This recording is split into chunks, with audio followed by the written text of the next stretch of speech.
બળ અને સમર્પણના દેવતા શ્રી એવા હનુમાનજી મહારાજની જન્મ જયંતિ નિમિત્તે આજે આપણે એના વિશે થોડી બાબતો જાણી. હનુમાનજી મહારાજને છે ને ચિરંજીવી તરીકે ઓળખવામાં આવે છે. આ દુનિયાની અંદર 8 ચિરંજીવી છે. 8 ચિરંજીવી પૈકીના એક એવા આપણા હનુમાનજી મહારાજ. એને આશીર્વાદ પ્રાપ્ત થયેલા છે, વરદાન પ્રાપ્ત થયેલા છે. તે પોતે આખું જીવન છે બરાબર જીવન જીવી રહેશે. આ ઉપરાંત હનુમાનજી મહારાજ માત્ર બળવાન નહીં, બુદ્ધિશાળી પણ છે. તેઓ શાસ્ત્રો અને વેદોના છે મહાપંડિતના નામથી પણ ઓળખવામાં આવે છે.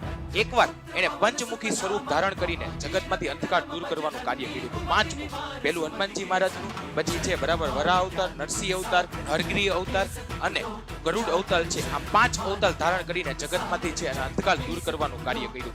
આ ઉપરાંત તેને વાનર સેનાનું નેતૃત્વ પણ કરેલું છે અને અનેક દુષ્ટો છે એનો સંહાર કરેલો છે. આપણે સૌ જાણીએ છીએ કે હનુમાનજી મહારાજ છે જે મૂર્છિત થઈ ગયેલા લક્ષ્મણ મહારાજ છે એને સંજીવની બુટી દ્વારા જીવિત કરેલા છે.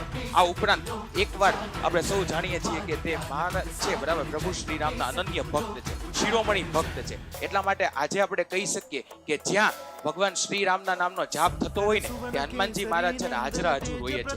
આપને સૌને હનુમાન જયંતિની ખૂબ ખૂબ શુભેચ્છાઓ. જય બજરંગ.